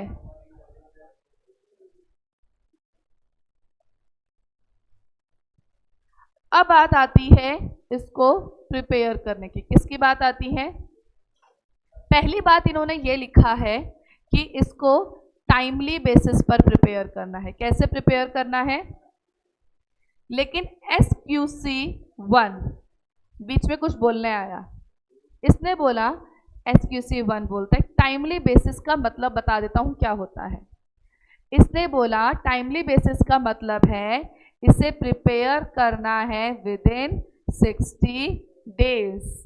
कहां से? From the date of audit report. अब तुम बोलोगे मैम आपने तो कहा था ऑडिट डॉक्यूमेंट के अंदर ऑडिट रिपोर्ट से पहले की बातें। बेटा डॉक्यूमेंट तो बन गए, तुम तो ऑडिट फाइल बना रहे हो।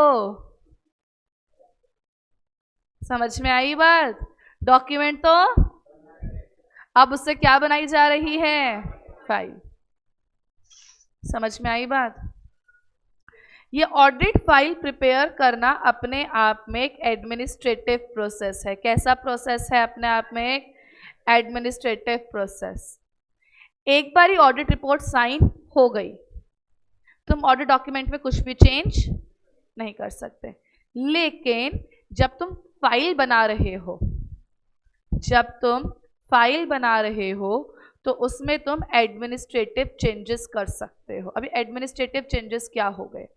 सिंपल सी बात है, तुम फाइल में पेजेस लगा रहे थे, तुमने देखा इस पेज पर भी यही लिखा है, चार पेज पीछे भी वही बात लिखी है, तो एक पेज हटा दो।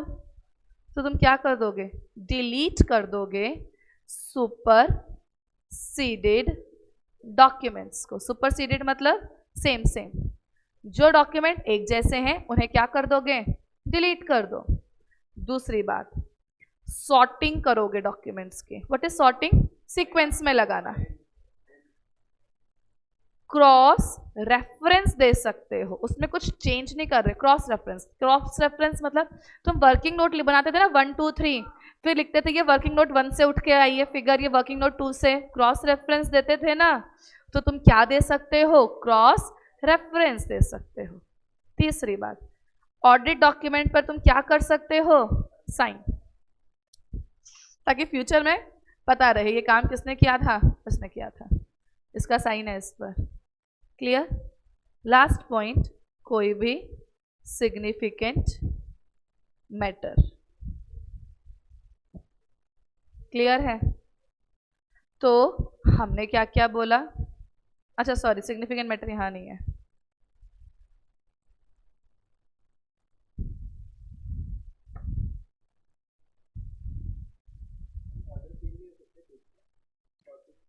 कर सकते हो एक ही बार, लेकिन कोई भी एविडेंसेस ऑब्टेन्ड एंड डिस्कस्ड।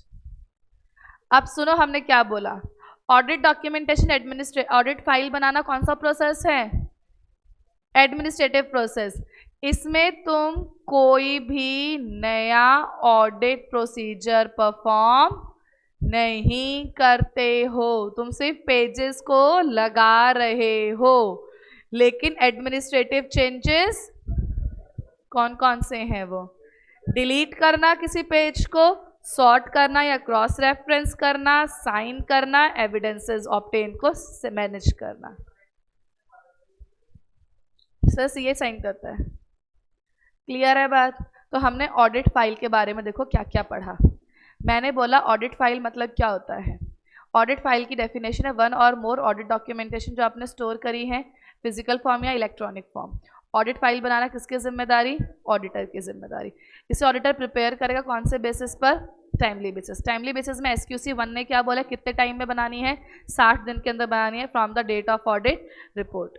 बाद में हमने बोला कैसा प्रोसेस है, ये एडमिनिस्ट्रेटिव प्रोसेस है, मतलब आपको इस केस के अंदर नया ऑडिट प्रोसीजर परफॉर्म नहीं करना है।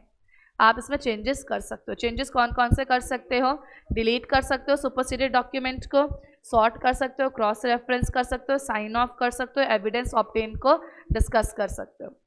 अब एक पॉइंट आ गया जो ऊपर लिखने की जगह नहीं है, नीचे लिख देते हैं, retention period. What is retention period, कितने टाइम तक तुम ऑडिट डॉक्यूमेंट को अपने पास रखोगे। बुक्स ऑफ अकाउंट्स हम लोग 8 साल तक अपने पास रखते हैं, अगर लॉ में पढ़ा हो तो। इस साल कोई बुक्स ऑफ अकाउंट्स बनाई है तो उसे 8 सालों तक कंपनी संभाल कर रखती है ना। इसको हम कितने सालों तक, from the date of audit report. Clear है, पक्का। ऑडिट फाइल का, फाइल में डॉक्यूमेंट है, डॉक्यूमेंट भी संभल गए। 7 साल बाद चाहे आग लगा दो कोई फर्क नहीं पड़ता, संभाल के रखो। क्योंकि कभी भी तुम्हारे ऊपर कोई केस चलता है ना तो पिछले 7 साल तक के डॉक्यूमेंट्स मांग सकते हैं। एक बात को याद रखना है, MCQ में ना 8 साल बोल देते हैं क्योंकि बुक्स ऑफ अकाउंट्स कितने सालों के लिए होती है, वो अपने को कंफ्यूज करने की कोशिश करते हैं। अब फटाफट से बताओ, audit file is to be prepared within 60 days from the date of financial statement, है ना। फाइनेंशियल स्टेटमेंट की डेट क्या थी फिर, 31 मार्च, है ना। 60 डेज कहाँ से थे, ऑडिट रिपोर्ट। कई बार बच्चे ना बहुत हड़बड़ाहट में होते हैं, 60 दिन लिखा है 60 दिन लिखा है, पर कहाँ से लिखा है वो नहीं देखते। क्लियर है, तो 60 दिन कहाँ से, from the date of audit report, financial statement नहीं। भाई नींद पूरी हो गई तेरी, नहीं तेरा आगे वाला भी हेड डाउन कर रहा है, कभी सिर ऊपर कर रहा है, तो आया क्यों है, अभी अभी हो गया। कितने बजे फील होना चालू हो जाता है तेरे को फीवर, 3:55 के बाद चालू हो जाता है। अच्छा,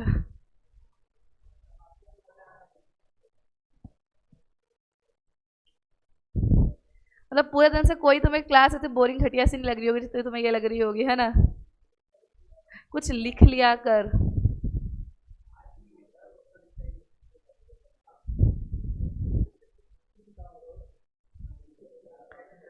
ऑडिट फाइल का टॉपिक समझ में आया क्या होता है, बुक में देखते हैं क्या होता है।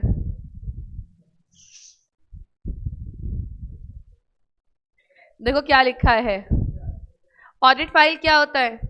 ऑडिट फाइल में एक या एक से ज्यादा जिसको स्टोर करोगे फिजिकल या इलेक्ट्रॉनिक फॉर्म में। Assembly of audit file, assembly का मतलब क्या होता है? इकट्ठा करना। क्या होता है असेंबली का मतलब? इकट्ठा करना। ऑडिटर करेगा ये काम। कौन करेगा? ऑडिटर असेंबल करेगा ऑडिट के एक फाइल के अंदर, है ना?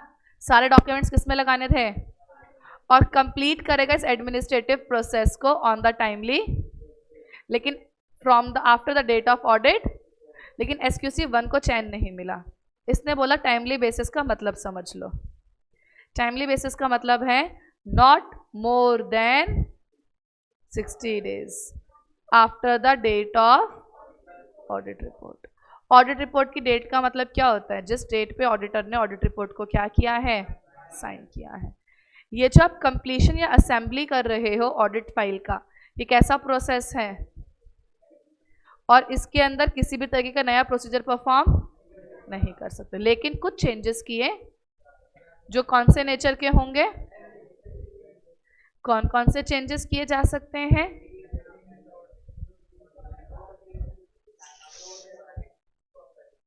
क्लियर है बात है? फिर SQC 1 ने और बातें बोली, उसको इतने में भी चैन नहीं मिला। इसने बोला है ऑडिटर ना तो डिलीट करेगा ना डिस्कार्ड करेगा before the end of retention. फिर SQC 1 बोलता है मैं बताऊंगा retention period. Retention period should not be shorter than, कम से कम कितने साल? फ्रॉम द डेट ऑफ, कम से कम 7 साल। उसके बाद चाहे आग लगा दो। ठीक है, बात समझ में आ गई? छोटी छोटी बातें पढ़ रहे हैं हम लोग। तो ग्रुप ऑडिटर रिपोर्ट होता है जब जॉइंट ऑडिटर्स आते हैं, एक से ज्यादा ऑडिटर जब ऑडिट करता है।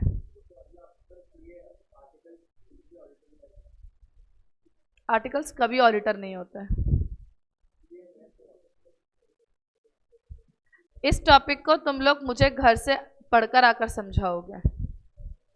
अब देखो, इस एसे का लास्ट टॉपिक तो नहीं है, सेकंड लास्ट टॉपिक, फिर लास्ट टॉपिक आएगा। टॉपिक का नंबर है 1.10।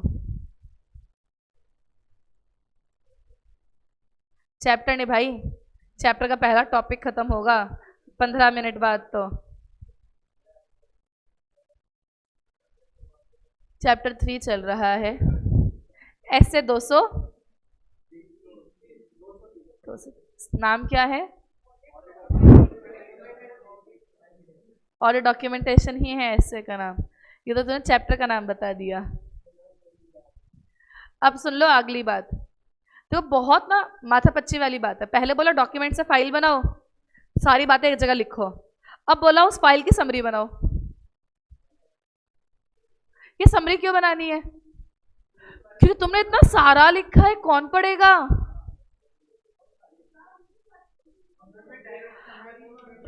तुमसे अगले बंदे ने पहले मांगेगा समरी।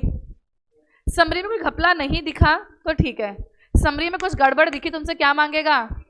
डिटेल। फाइलिंग का काम तो करता ही है सीए। आर्टिकल क्या करेगा? वरना चाय थोड़ी बनाएगा बैठकर। आर्टिकल ये सारे काम करता है। सीए जिस पेपर पे साइन करता है ना, चाहे 60 शीट्स हैं, आर्टिकल सेब एक शीट पे स्टैंप मार मार के लेकर आता है। स्टैंप मार दिया, साइन कर दो, फिर हम साइन करके दो। कभी कभी हमारे इनिशियल जिस पेज पे लगाना था, इनिशियल भी वो लगा देते हैं। इनिशियल का मतलब होता है खाली नाम का पहला अल्फाबेट। जैसे कहते हैं ऑडिट रिपोर्ट है, ऑडिट रिपोर्ट मानो चलो 15 पेज की है, अगर है तो 15 पेज की है, तो जिस जिस पेज पे मेरा पूरा नाम लिखा होगा श्वेता जोशी, सिर्फ वही मुझे अपना पूरा साइन करना होता है। बाकी पेजेस में मेरा स्टैम्प, और स्टैम्प के अंदर मेरा इनिशियल। जैसे एस है, कोई ऐसे बना दो, कोई ऐसे बना दो, कोई ऐसे बना दो। तो ये वाली चीज़ तो आर्टिकल कर देगा, जहाँ पूरा साइन करना होगा वहाँ वो तुमसे करा लेगा। और कई बार तो आर्टिकल्स को साइन भी आता होता है।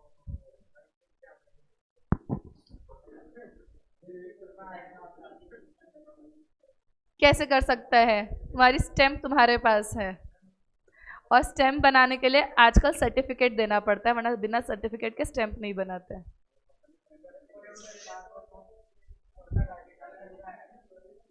डीएससी भी ऐसे ही नहीं बनता, डॉक्यूमेंट्स लेते। डीएससी के लिए तो आजकल वीडियो कॉल करके क्रॉस चेक भी किया जाता है।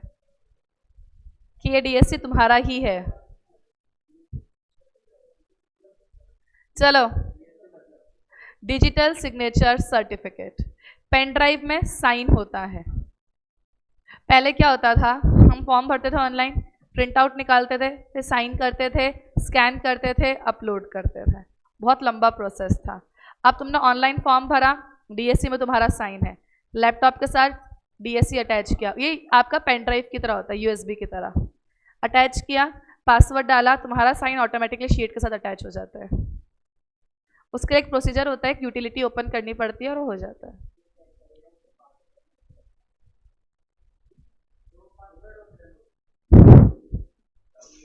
अब पढ़ें आगे। आगे देखो, तुम तो चाहते ही नहीं पढ़ाई हो क्लास में, तुम्हारे से बात ही क्या करनी। कंप्लीशन मेमोरेंडम और ऑडिट डॉक्यूमेंटेशन समरी। समरी में सिर्फ 2 बातें लिखनी है, कौन सा सिग्निफिकेंट मैटर है और किस तरीके से उस मैटर को तुमने एड्रेस किया। कितनी बातें लिखनी है सर? पहली बात सिग्निफिकेंट मैटर कौन सा है, और दूसरी बात कैसे उस चीज़ को आपने एड्रेस किया। समरी हमेशा वहाँ बनती है जहाँ पे ऑडिट डॉक्यूमेंटेशन ज़्यादा होते हैं। मतलब समरी बनती है बेसिकली ताकि वो फैसिलिटेट कर सके इफेक्टिव और efficient inspection and review. Inspection और रिव्यू के काम आने के लिए बनती है। किस टाइप की कंपनी के अंदर? लार्ज कंपनी के अंदर। लास्ट और सबसे इंपॉर्टेंट टॉपिक जिस पर आता है हमारा केस स्टडी। इस क्लास का लास्ट टॉपिक नहीं, इस एसे का लास्ट टॉपिक है। हाँ,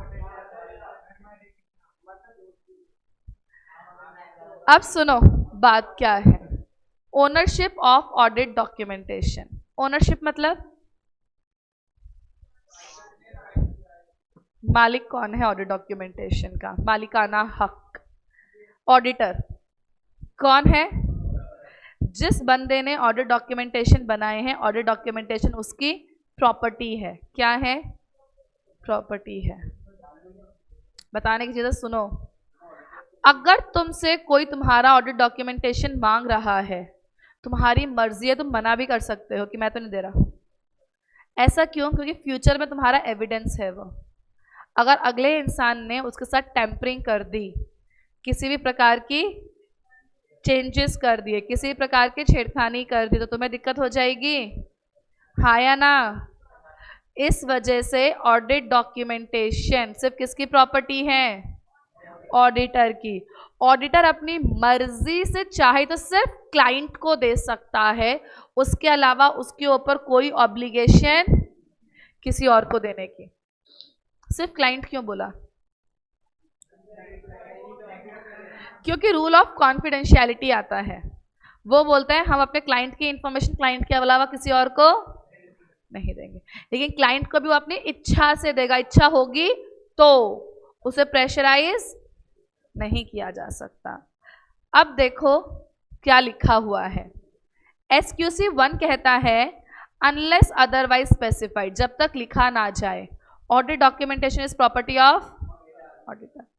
वो अपनी मर्जी से एट हिज उसका पोर्शन बना सकता है, एक्सट्रैक्ट बना सकता है, और किसको दे सकता है? क्लाइंट्स को। प्रोवाइडेड सच डिस्क्लोजर उसके काम की परफॉर्मेंस को डाउनग्रेड नहीं कर रहा। अब फटाफट से मुझे एक क्वेश्चन का आंसर दो। ये कंपनी है XYZ, इस कंपनी का एक हेड ऑफिस है, इस कंपनी का एक ब्रांच है, ठीक है। ये जो हेड ऑफिस है इसके अंदर CA X है जो इसकी ऑडिट कर रहा है। ये जो ब्रांच है इसमें CA Y है जो ऑडिट कर रहा है। अब बट ऑब्वियस ब्रांच के अकाउंट्स हेड ऑफिस के अकाउंट के साथ मर्ज होंगे ना। ये CA X ने ना CA Y से उसके ऑडिट डॉक्यूमेंटेशन और ऑडिट रिपोर्ट मांगे हैं अपना काम करने के लिए। बताओ क्यों नहीं देगा? फटाफट से मुझे आंसर लिख के दिखाओ। लिख के, ये है केस स्टडी और केस स्टडी का लिखोगे तुम आंसर। केस स्टडी का आंसर लिखते कैसे हैं? होमवर्क नहीं, अभी सबसे पहले प्रोविजन आता है, फिर फैक्ट्स आता है, फिर कंक्लूजन आता है।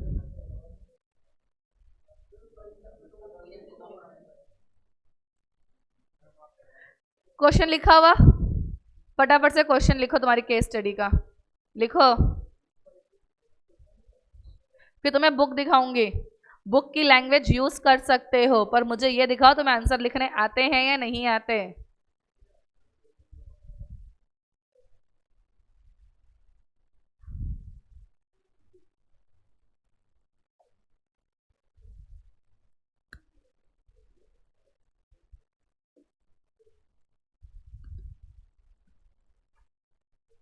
जल्दी जल्दी केस स्टडी लिखो,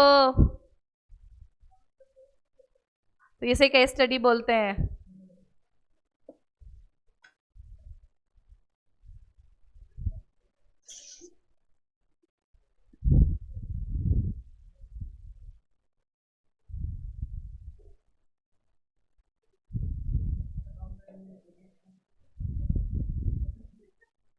तुम लोगों को ना आपस में गप्पे मारने के लिए नहीं कहा गया है।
कहाँ चल रही है तुम, जाओ, जाने वाले कौन रोकता है।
क्लास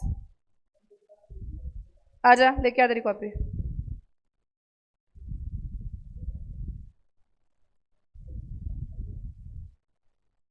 लिखा।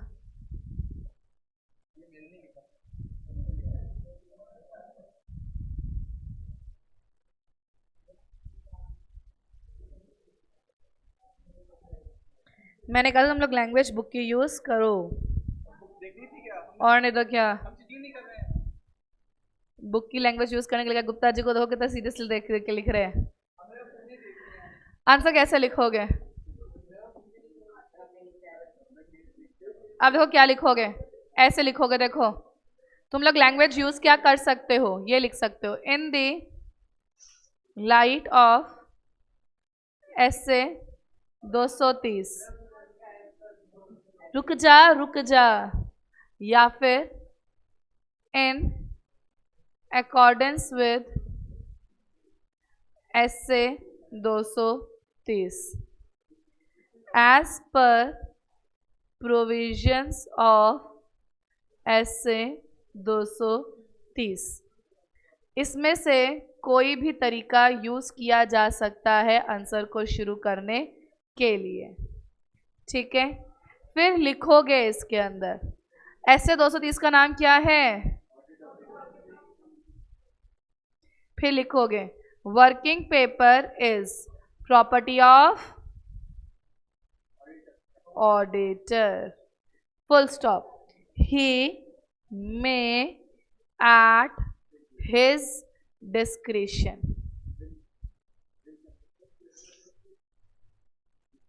अपनी मर्जी से, या फिर विल नहीं, तुम डिस्क्रिप्शन लिखो ज़्यादा अच्छा लगेगा, ठीक है। प्रोवाइड कर सकता है टू दी क्लाइंट, क्लियर। फिर लिखो facts of the case. Fact of the case क्या है, सीए एक्स ने डिमांड करा audit report and audit documentation. फिर लिखोगे, हाँ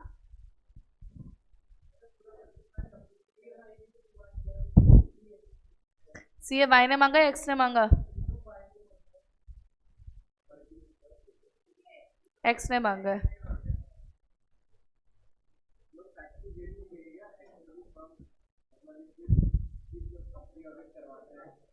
इतना डिटेल मत लिख। CA X of head office demanded audit report and audit documentation from CA Y of branch. अब आ गया कंक्लूजन। कंक्लूजन में फिर से वही बात, in accordance with facts and provision auditor is under no obligation, उसमें कोई भी दबाव, to provide audit documentation. However he can give his audit report। Audit report तो पब्लिक डॉक्यूमेंट है ना, वो तो दे सकते हैं, ऑडिट डॉक्यूमेंटेशन नहीं दे सकते हैं। समझ में आया केस स्टडी के आंसर कैसे लिखने हैं? पीछे वाले बच्चों यही हो गया, provision, fact of the case, conclusion. 5 number तुम्हें किसी हालात में नहीं मिलने वाले। तू परफेक्ट आंसर भी लिखेगा ना तब भी 5 में 3.5 या 4 ही मिलेंगे। मन से लिखेगा तो कुछ नहीं मिलेगा। दिखा,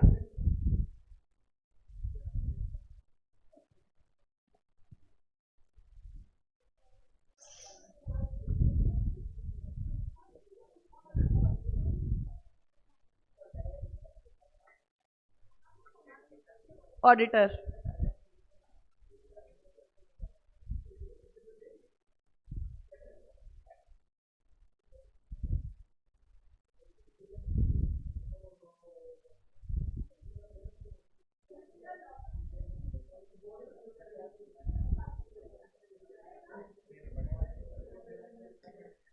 क्या देना पड़ रहा है, ऑडिट रिपोर्ट देनी पड़ेगी। डॉक्यूमेंट देने के लिए उस पर किसी प्रकार का दबाव, क्योंकि ऐसे 230 ने बोला है वो सिर्फ अपने ग्राहक को अपनी इच्छा से दे सकता है, उसके अलावा किसी को देने की बात इसमें नहीं लिखी। बात पर ध्यान दो बच्चों, सिर्फ क्लाइंट को देने की बात करिए, वो भी अपनी मर्जी से, उसके अलावा किसी को देना जरूरी नहीं है। समझ में आई बात? ऐसे समझ में आ जाता है मेरे को, दिक्कत वाली बात नहीं है। देने की कोई दबाव नहीं है, अंडर नो ऑब्लिगेशन। अपनी मर्जी से देना चाहे तो ठीक है, पर उसके ऊपर कोई दबाव नहीं है। तुम वर्डिंग यही यूज करोगे। यार तो पब्लिक डॉक्यूमेंट है, तू ले ले चाहे। क्लियर है बात?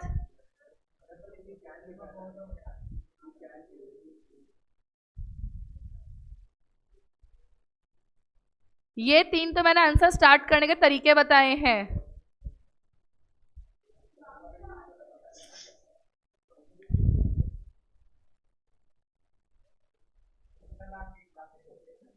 क्यों नहीं है? क्या है? यार ऐसे बातें क्या कर रहे हो?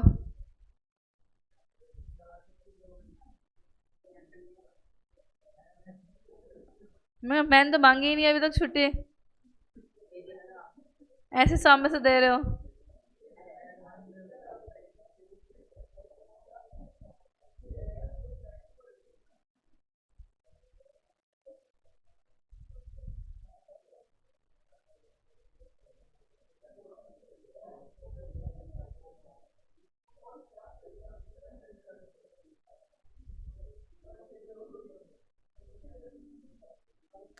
क्लास लिख लिया जो बच्चे लिख रहे हैं?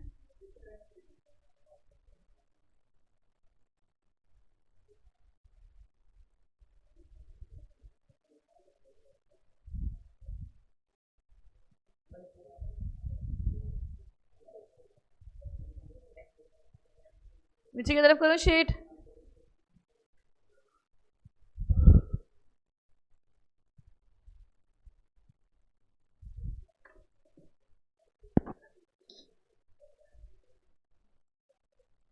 इस मंडे से हम लोग 1-1 घंटा कर देंगे, ठीक है? 1 घंटा ऑडिट, 1 घंटा एसएम, बीच में 5 मिनट का ब्रेक देंगे, सिर्फ 5 मिनट का।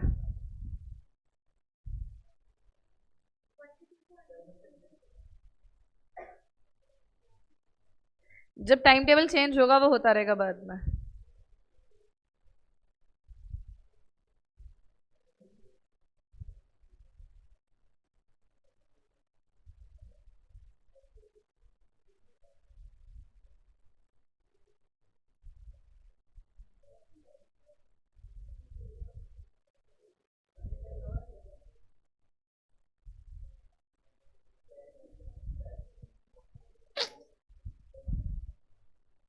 He may at his discretion provide to the client। at he at लिखा नहीं है, भावनाओं को समझो। आज के बच्चे ऐसे ही है, क्या करें अब? वो जो लिखना है वो लिख। तुम्हारा मन पढ़ाई का होता है, जो लिखने का होगा। at his discretion।